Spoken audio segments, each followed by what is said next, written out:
Alhamdulillah, wassalatu wassalamu ala rasulillah wa ala alihi wa ashabihi wa man wala.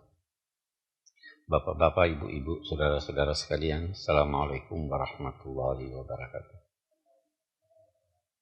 Malam ini kita akan berbicara tentang satu topik yang bisa menyentuh beberapa aspek.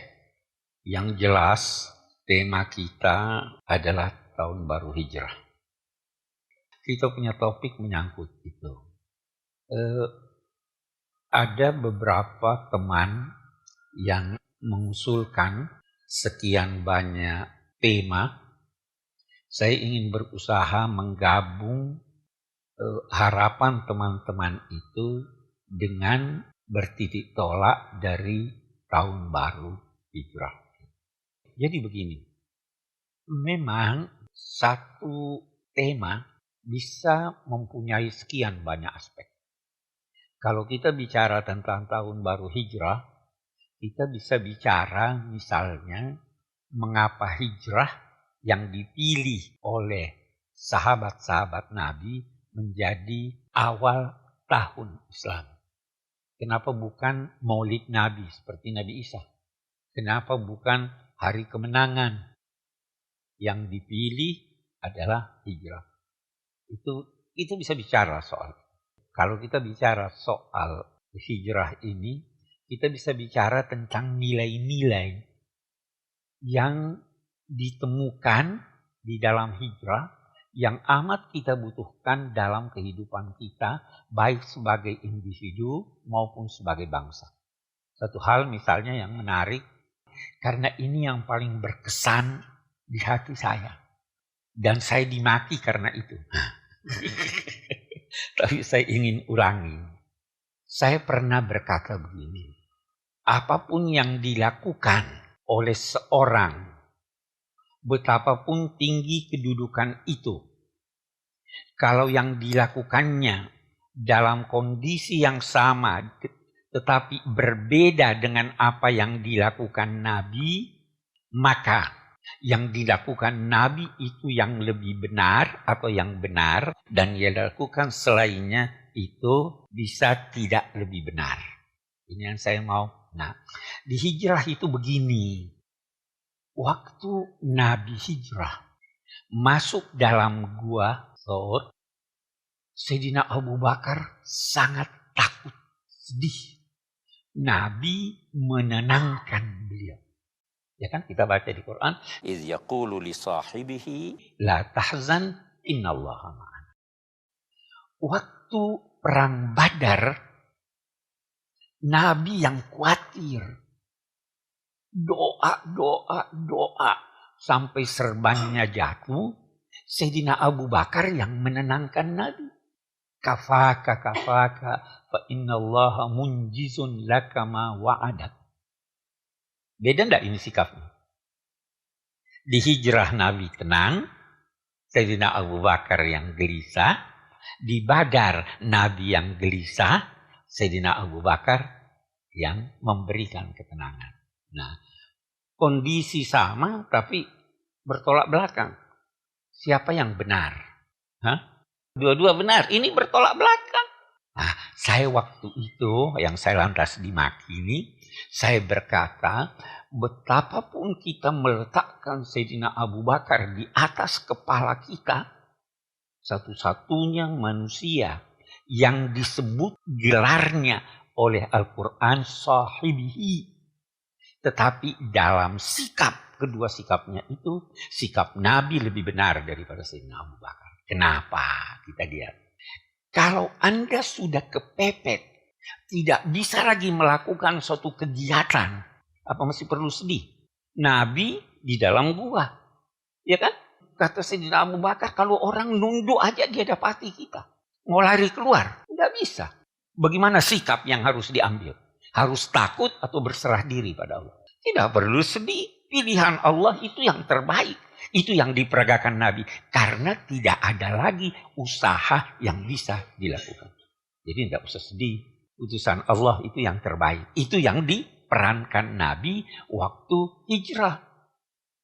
Waktu perang Badar. Bagaimana waktu perang Badar? Masih banyak usaha bisa dilakukan Nabi. Nabi khawatir jangan sampai persiapannya tidak ini. Sampai Nabi bersabda, kalau ini hancur, kamu tidak akan disembah lagi ya Allah. Wajar khawatir atau tidak? Yang tenang bagaimana? Ya wajar tenang, ya kan? Akhirnya itu saya katakan ini yang paling berkesan. Saya teringat apa yang saya terangkan itu pernah diterangkan oleh guru saya di Mesir. Jadi bukan pendapat saya. Saya ingat-ingat cari bukunya. Saya dapati bukunya di Saudi Arabia. Itu buku yang menjelaskan tentang itu. Saya mau fotokopi karena mahal. Kata enggak, harus kamu beli. 5 jilid. Berapa harganya? Waduh, mahal harganya. Tapi karena saya mau tulis di buku saya tentang ini dan saya harus cantumkan di halaman sekian dan sekian, saya beli. Jadi saya katakan itu yang paling berkesan. Banyak sekali dalam peristiwa hijrah itu yang menjadi pelajaran buat kita. Nabi Musa waktu hijrah dikejar-kejar oleh Fir'aun, dia berkata apa? Inna ma'iya Rabbi sayahdi. Jangan khawatir.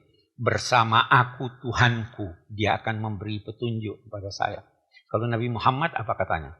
Innallaha ma'ana. Banyak, saya tidak ingin bicara lagi soal itu. Banyak sekali. Nah, yang saya ingin bicarakan malam ini adalah tentang umur manusia. Ada juga yang kita ingin barangkali mengoreksi sedikit atau membetulkan pikiran kita. Biasa orang kalau umur 64 tahun misalnya, dia berkata, saya sudah dapat bonus. Ya, Nabi wafat 63. 64 saya sudah dapat bonus tahun. Ya, betul itu. Tidak betul. Umurnya Nabi 63. Dalam perhitungan Qamariyah. Ya kan? Jadi kalau Syamsiyah itu berapa? 61. Karena rata-rata kurang 11 hari setahun toh. Jadi umurnya Nabi wafat itu 61 tahun. Kalau kita pakai perhitungan, jadi begitu Anda umur 62 tahun, Anda udah dapat bonus tahun. Ya kan? Kita ingin berbicara tentang perjalanan hidup manusia.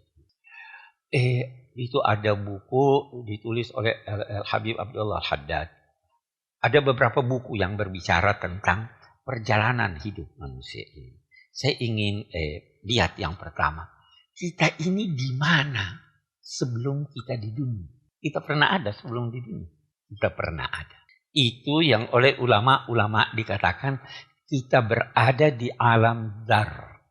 Di dalam Al-Quran oleh sebagian ulama itu dikatakan ada firman Allah. Wa idh akhadha rabbuka min bani adama min zuhurihim dzurriyyatahum wa ashhadahum ala anfusihim alastu birabbikum qalu bala syahidna. Jadi kita pernah berada di suatu alam zar sebelum kita ada di dunia ini. Oleh ulama-ulama itu dikatakan bahwa ketika itu seluruh anak cucu Adam dikeluarkan Allah melalui punggung Adam. Lantas semua diminta kesaksiannya. Mengakukah kamu bahwa aku ini Tuhanmu yang Maha Esa? Semua berkata, kami mengaku bahwa kamu adalah Tuhan kami yang Maha Esa. Inilah yang dinamai fitrah. Jadi tidak ada manusia yang tidak memiliki fitrah, kesadaran tentang Tuhan. Karena itu pernah diakuinya sebelum. Bahkan nanti mari kita lihat, itu di kalangan filosof Yunani pun ada yang percaya, Plato itu percaya, ada yang dinamai alam ide. Sebelum kita di sini, kita udah tahu. Ada ulama-ulama Islam berkata apa?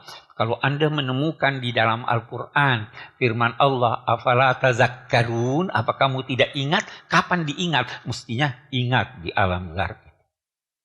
Jadi kita pernah berada di sana. Inti dari keberadaan kita di sana adalah pengakuan tentang keesaan Allah Subhanahu wa Ta'ala. Nah, itu kemudian yang orang katakan ada penemuan, walaupun istilahnya berbeda, di bulan lalu saya ada terangkan Semua orang punya kesadaran tentang Tuhan. God spot, ya. Walaupun istilah spot itu ada yang menolak itu. Tuhan tidak punya tempat katanya. Jangan bilang God spot. Oke. Banyak dongeng menyangkut kisah apa yang terjadi di alam itu. Salah satu di antaranya, kita tidak harus ambil atau membenarkan benar kisah itu atau tidak, tapi kita ambil intinya. Waktu itu Adam lihat cucu-cucunya. Dalam riwayat dia lihat Nabi Daud. Dia tanya, ini siapa ini? Oh, ini kok punya cucu, namanya Daud. Berapa umurnya? 40 tahun. Ya Allah, saya kan kamu beri umur 1000 tahun. Kasih dia dari umur saya 60. Biar dia dapat 100 tahun. Terlalu sedikit ini ya Allah, umurnya cuma 40 tahun. Maka, nah ini kisahnya, dongengnya. Tapi kita akan ambil pelajarannya bagaimana. Ketika Adam sudah mencapai usia 940 tahun, malaikat Israel datang. Hei, saya mau cabut nyawamu sekarang. Ya, saya kan 1000 tahun. Dulu Tuhan memberitahu umurnya orang. Saya punya umur kan 1000 tahun. Saya baru 940 tahun nih. Katanya, hei kamu lupa. Kamu kan sering berikan kepada cucumu Daud itu. Enggak saya berikan. Dia lupa. Dia ingin hidup lebih lama. Bukan cuma Khairin Anwar yang ingin hidup 1000 tahun. Nah, sejak itu tidak ada orang yang diberitahu umurnya. Karena ketika umur datang itu semua orang masih punya harapan. Itu ada ucapan Sayyidina Ali, tidak ada orang yang tidak membawa harapannya ke kubur. Anda pasti punya harapan. Setua apapun masih punya harapan. Oh, jadi bukan buat Anda, buat anak-anak. Betapapun Allah menguraikan tentang alam ini, intinya adalah sadarlah bahwa Allah Maha Esa. Allah melakukan hal ini supaya tidak tiba suatu masa kamu berkata kami tidak tahu. Itu pernah kita ada di sana. Itu alam dar. Alam yang kedua, alam dunia. Nah, hanya begini, di alam dunia ini setiap kita hidup dalam 3 alam. Nah, saya beri contoh. Anda lihat saya? Ya, kita berbicara ya. Apa yang Anda lihat? Kenyataan. Waktu mimpi bagaimana? Alam lain. Ya toh? Kita ada di alam lain.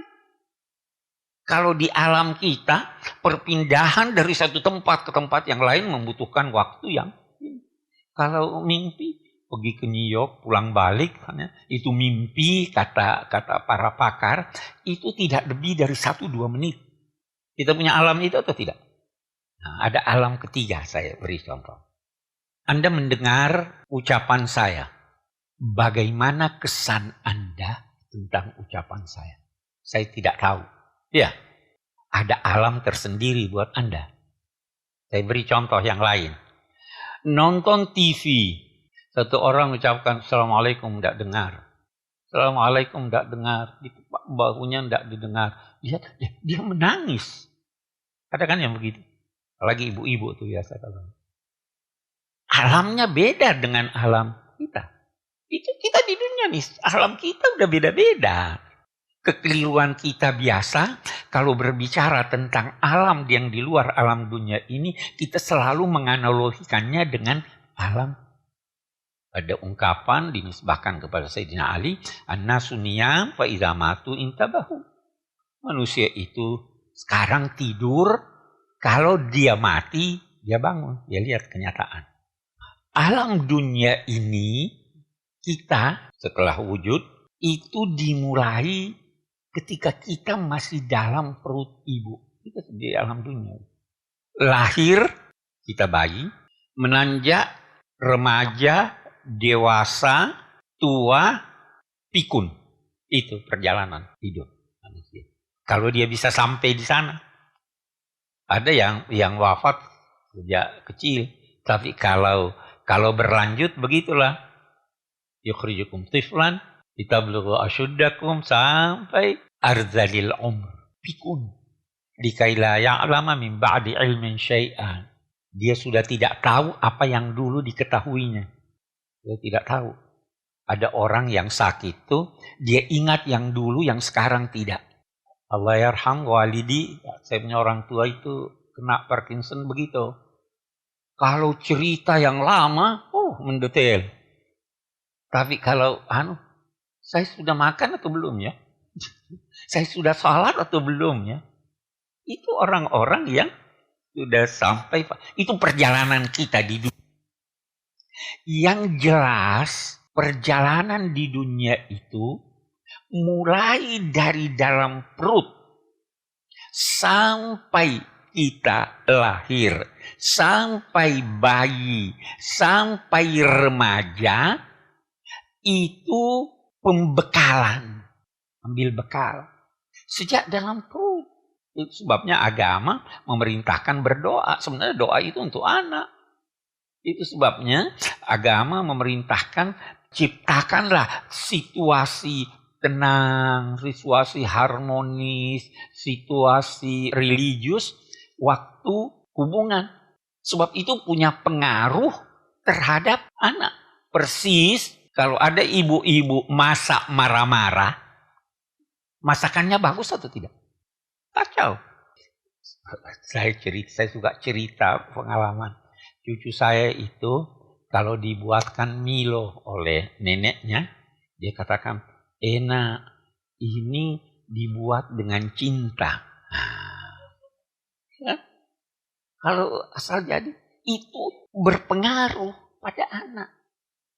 Jadi itu persiapan, pembekalan. Mulai dari janin sampai mukallaf. Terus dan sebagainya. Untuk mengambil bekal guna perjalanan yang akan datang. Ada ayat Al-Quran yang menyatakan begini. Alam yakni lilladzina amanu an takhsha'a qulubuhum bi dzikrillah wa ma nazala. Apakah belum lagi sampai saatnya untuk orang-orang yang beriman bahwa dia mestinya sudah khusyuk, tenang, damai hatinya mendengarkan zikir kepada Allah, mengucapkan zikir kepada Allah, damai hatinya menyangkut ayat-ayat Al-Quran yang diturunkan. Ini ayat kata sebagian ulama turun kecaman kepada sekian banyak sahabat Nabi yang sudah berumur 40 tahun masih berleha-leha. Kalau di bawah 40 mungkin masih ditoleransi ya. Di atas 40. Kata Imam Ghazali, kalau engkau telah berusia 40 tahun dan hatimu belum lebih cenderung ke akhirat daripada ke dunia, maka hati-hatilah. Jangan sampai engkau terjerumus ke neraka. Itu kata Imam Ghazali.